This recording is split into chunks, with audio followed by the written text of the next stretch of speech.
you cheering? I'm a single mother with nobody that loves me or my child. What you cheering for? He is over here breaking down because he loves this child so much. I sit here day after day with women hoping a man would drive 16 miles to see their baby. Prepare for a heart-wrenching episode of Paternity Court as we dive into the conflict-laden case of Crow versus Reinhardt. This case unveils a tangled web of grief, denial, and the quest for truth surrounding the paternity of 2-year-old Thomas Crow, allegedly fathered by the late J.C. Turner. Miss Crow, you have summoned the defendant to court to prove that her deceased son, J.C. Turner, fathered your 2-year-old son, Thomas. You want Thomas to know who his father is, and you say that Ms. Reinhardt has done everything she can to sabotage your efforts. Is that correct? Yes, Your Honor. Ms. Reinhardt, you state that Ms. Crow is a liar and a manipulator, and that the child in question is not your deceased son's baby. You say Ms. Crow used your son for money when he was alive, and now it's trying to claim him as her son's father. From the get-go, emotions run high. Ms. Crow has dragged Ms. Reinhardt to court to prove that Reinhardt's deceased son, J.C., is the biological father of her young son, Thomas. Ms. Crow's motive? To cement her son's identity and heritage, despite Ms. Reinhardt's strong objections and accusations of manipulation for financial gain. I would like help with my son, yes, of course, but my son cannot grow up and meet his father. So he deserves that right to know who his father is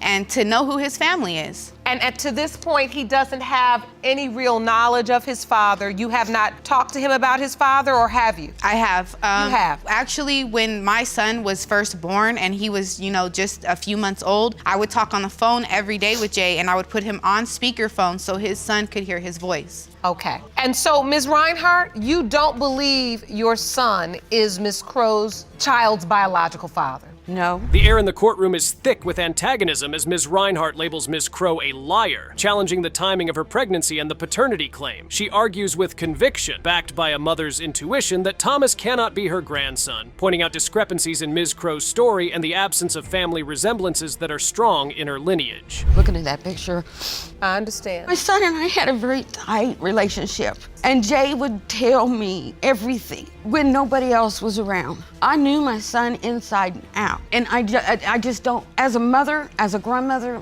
having 4 babies of my own, my gut tells me this is not my grandson. I do not see my son in that. I don't. I'm sorry. I don't. So, Ms. Crow, can you talk to me about the relationship? When I first met Jay, we were at a skate park. I noticed him in the parking lot and I called him over to me and we had a conversation. Ms. Crow rebuts with details of her intimate relationship with JC, emphasizing the genuine connection and JC's acceptance of his fatherhood role. She recounts conversations, shared moments, and JC's excitement about his impending parenthood. Became inseparable. We, developed, feelings, and it did happen all too fast. He did ask me to be his girlfriend, and we did have unprotected sex as well. So there's no doubt in my mind that Jay's the father. I did not sleep with anybody else in that time. When I was with him, to me, there's no other option. And once I, told him about it, he was happy. He was happy to have a child. He never denied my son. And if he was here today, we wouldn't have to be here because he would willingly do so. He never said anything. The courtroom dynamics shift as personal attacks fly. Ms. Reinhardt doubts JC's capability to discern the truth due to his mental health issues, while Ms. Crow stands firm on her account of their relationship and her faithfulness during their time together. He'd have believed you if you told him the sky was purple. Well, that's your own opinion. That's your own opinion. The mental capacity of a 16-year-old. And and you know what? He had feelings. He was schizophrenic. He had feelings. He was schizophrenic, and he had stress seizures. Okay. And I took care of him. And my son, I didn't leave him because of that. Mom. And she could have told him she was pregnant. That's his baby. So you're saying he did not have the discernment to even say, I don't believe that's my baby? No. I've had 8 grandkids, and all 8 of my grandkids favor me.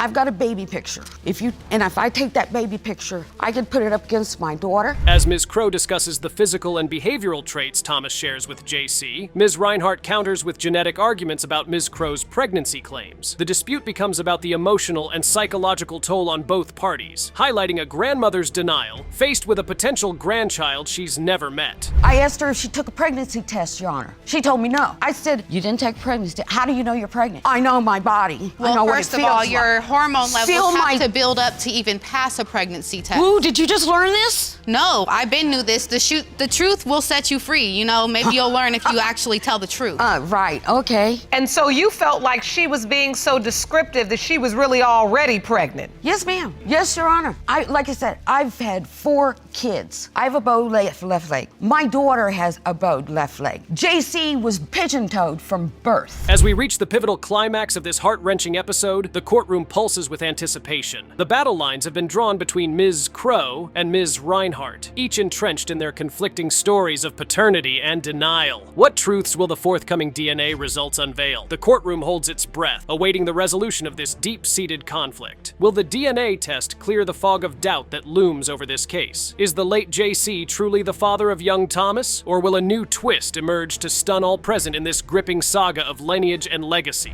The percentage of relatedness between Ms. Reinhardt and Thomas Crow is 99.6%. You are related.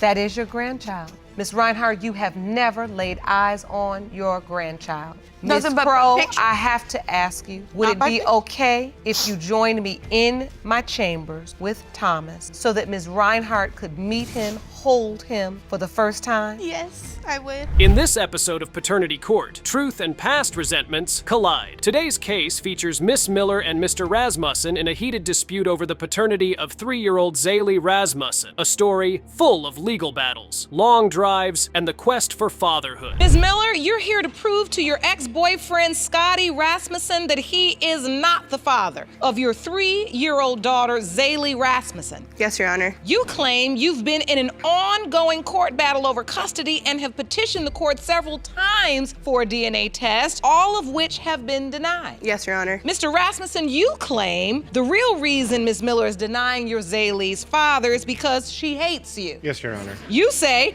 you've been there for your daughter her entire life, and you're here today to prove you are Zaylee's father. Yes, Your Honor. All right, Mr. Rasmussen, why is Ms. Miller saying you're not Zaylee's father? The courtroom is tense as Miss Miller seeks to prove that her ex-boyfriend, Scotty Rasmussen, is not the father of her daughter, despite his unwavering belief and dedication. Mr. Rasmussen counters, fueled by conviction and the miles he has traveled, a staggering 10,000 to maintain a relationship with Zaylee, asserting that Miss Miller's actions are driven by vengeance, not truth. So I was very mad at him for being a cheater. He cheated on me through pretty much our whole relationship. No, I do not hate him because of that. I lost my respect for him, yes. He says this is about visitation, too. He loves his daughter, but you don't want him to have the visitation. Is that true? Yes, Your Honor. Why is that? Because I believe that the only reason why he wants the visitation is to claim her on his taxes. That is the furthest thing from the truth. I want my visitation because my daughter means the world to me. I want to be in her life as much as I possibly can.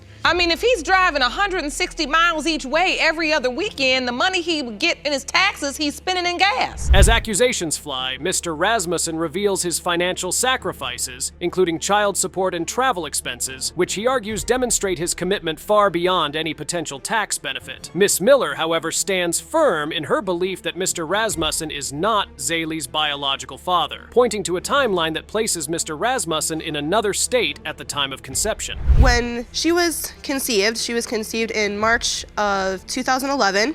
He wasn't even in the same state. He was in Vegas. And at that time in March, I wasn't even with him. I was with somebody else because he broke up with me because he cheated on me. I'll be the first to admit it was a mistake. Okay, we've gotten the fact that you two have an on and off relationship that has infidelity woven through. I understand that. Ms. Miller, you were stating to the court that you were intimate with someone else and you believe that you were intimate with that other person during the time Zaley was conceived. The heart of the matter is explored through intense cross-examinations and emotional testimonies. Mr. Rasmussen recounts the moments he believed he was the only father figure, present at every doctor's appointment and at the birth, his name proudly on the birth certificate. The narrative is a complex web of relationships, misunderstandings, and a woman's staunch claim that another man is Zaley's real father. I believed I was, and still believe, I was the only biological father until about 5 or 6 months or so, give or take, after she was born. We were at family court talking to the family court commissioner about custody and the things that go along with that, like where she'd be going to school, her doctor, and all that. And Ms. Miller brings it up that I could possibly not be the father because of another man that was involved, and she gave some date, I can't remember the specifics. One of the people we were talking to with the family court commissioner did the math, and it turns out that would be a 10-month pregnancy, and that don't make sense to me. Drama escalates as Miss Miller challenges paternity based on Mr. Rasmussen's past infidelities and her interactions with another man during the conception period. The courtroom is split with sympathy for Mr. Rasmussen's dedication against Miss Miller's steadfast denial of his biological claim. I thought we were going to have a happy life and raise our daughter together until about 3 months after she was born. One of his friends told me everything that he was doing throughout our entire relationship, cheating on me, going to multiple places to meet multiple girls. And after that, I'm not even quite sure. After we broke up, he changed his number, he moved, he pretty much disappeared. I have tried to find him, I have tried to get a hold of him, and I can't find him. But you keep saying, Mr. Rasmussen cheated, he did this, he did that. And as wrong as that may be, you also slept with somebody else. Hold tight as the courtroom simmers with anticipation for the dramatic climax of this saga filled with secrets and disputes. The moment of truth approaches, and the air is thick with tension. Will the DNA test clarify the swirling clouds of doubt surrounding this case? Is Mr. Rasmussen truly the father of young Zaley, or will another twist in this tale emerge to shock us all? Mr. Rasmussen, you are not the father. Miss Miller. Be respectful. Sorry. Miss Miller. I'm sorry. That's a lot of nerve considering the alternative is somebody that don't want nothing to do with you or your child. I'm sorry. That's a lot of nerve.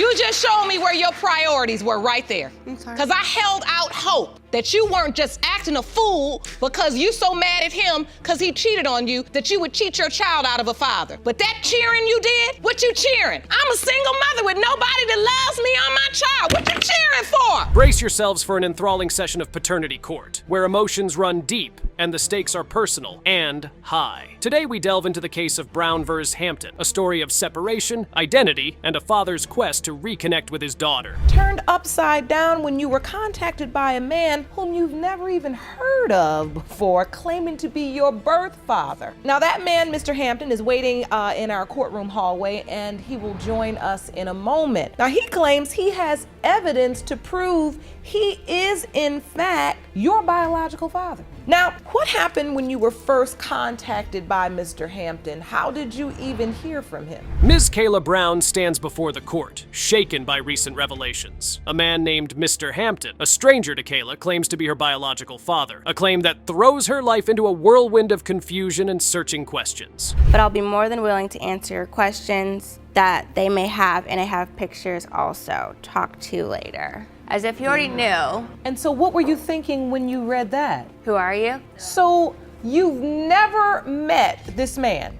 No. Never heard of him? Nope. And next thing you know, he's on your Facebook saying, I'm your birth father. Yeah. The courtroom is fraught with tension as Mr. Hampton enters, bearing tales of a long-lost love and the strong belief that he is Kayla's father. He recounts his relationship with Kayla's mother, their shared moments, and his profound involvement at the time of Kayla's birth, elements that he believes irrefutably connect him to Kayla. Yes, we were in a relationship, Your Honor, and she was pregnant, Your Honor. This was my first child.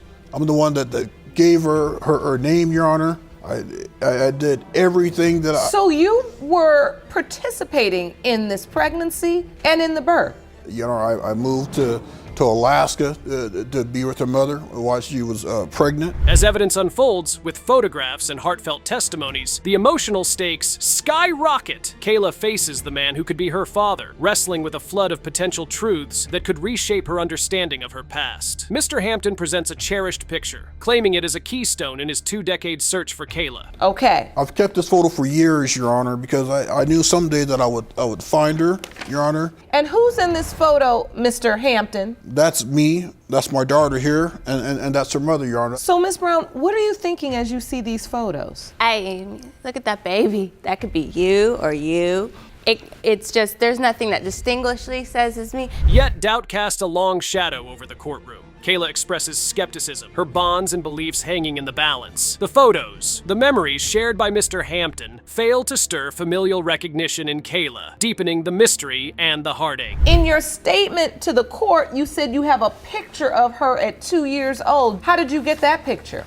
Your Honor, when I went back to Alaska, Your Honor, I came across her mother, Your Honor, and her birth mother gave this picture to Jerome, to me, let me Your see Honor. this picture. Her birth mother, so you went back to Washington, then you came back to Alaska, and her... Kayla's mother steps up, bringing with her the perspective of an adoptive parent entrenched in the struggle to protect and nurture a child amid unforeseen complications. As she takes the stand, the courtroom listens intently to her account. She recognizes the photograph Mr. Hampton presents, allegedly of Kayla as a baby, leaving the courtroom stirred. They told me that I needed to get a paternity test, Your Honor. I don't know why. I mean, I'm 20. I'm 20 years old. But she's still my daughter, Your Honor. That's a long time to go without seeing your child you love so much. I searched everywhere. I want to hear from your adoptive mother. Ms. Brown, please stand. And first ask you, have you ever seen this picture of your daughter? Yes, I have. You have? I have, and I'm curious to know how her biological mother got that picture. Oh, okay, wait. So you know this to be your daughter? Yes, that's my daughter, but I never gave that picture to anybody, and I don't know where. We've had Kayla since she was 3 months old. As Judge Aleka navigates this complex narrative, the room holds its breath for the DNA results. Finally, the moment of truth arrives. The courtroom is abuzz with anticipation. Will the DNA test dissolve the clouds of doubt that have gathered over this case? Has Mr. Hampton's decades-long search come to an end? Or is there yet another revelation waiting to shock us all in this tale of paternity and identity? Mr. Hampton, you are not her father.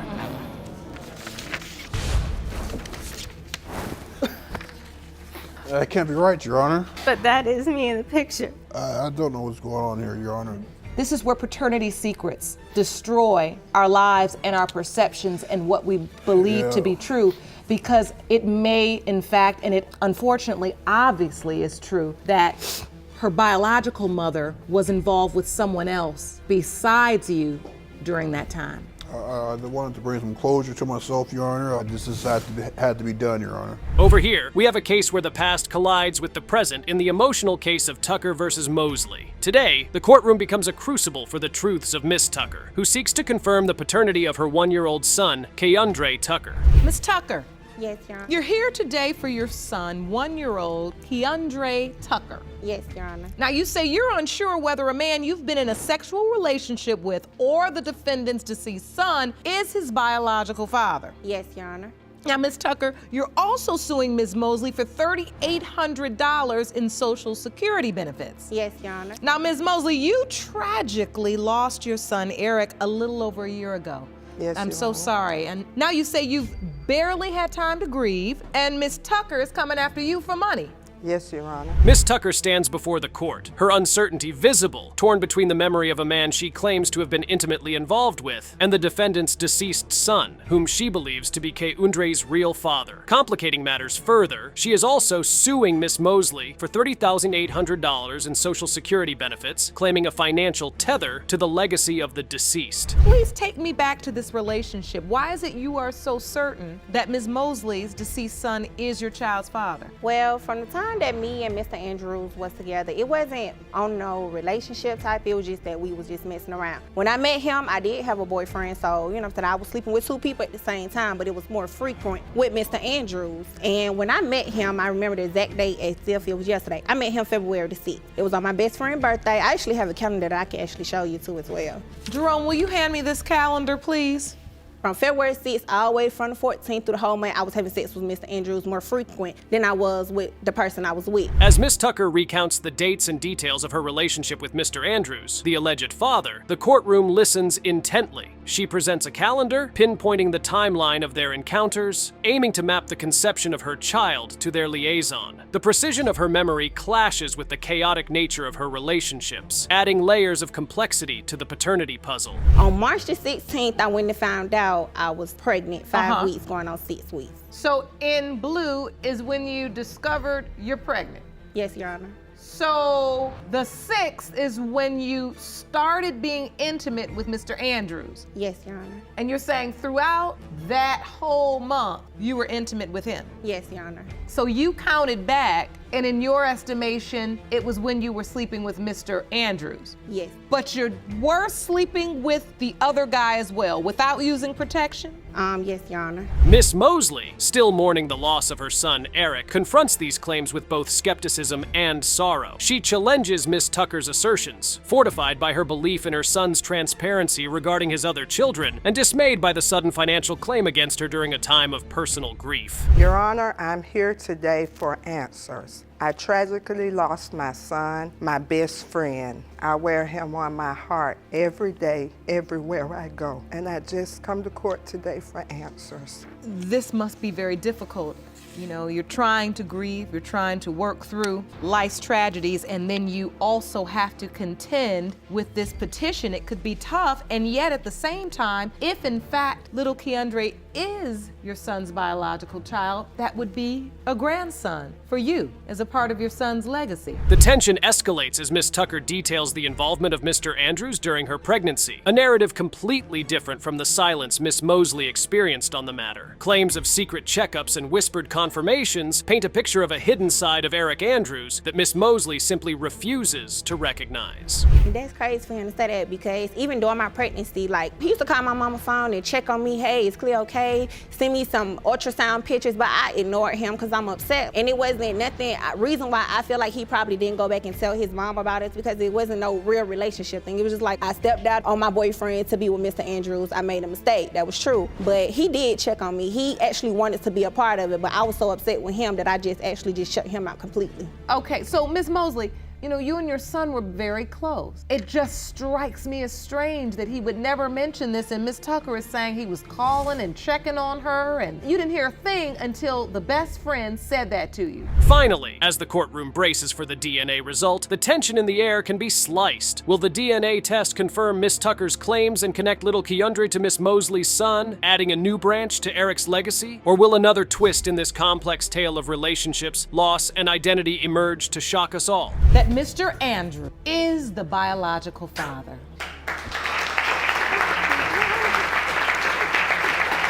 That's all I wanted to know. You look happy. I am.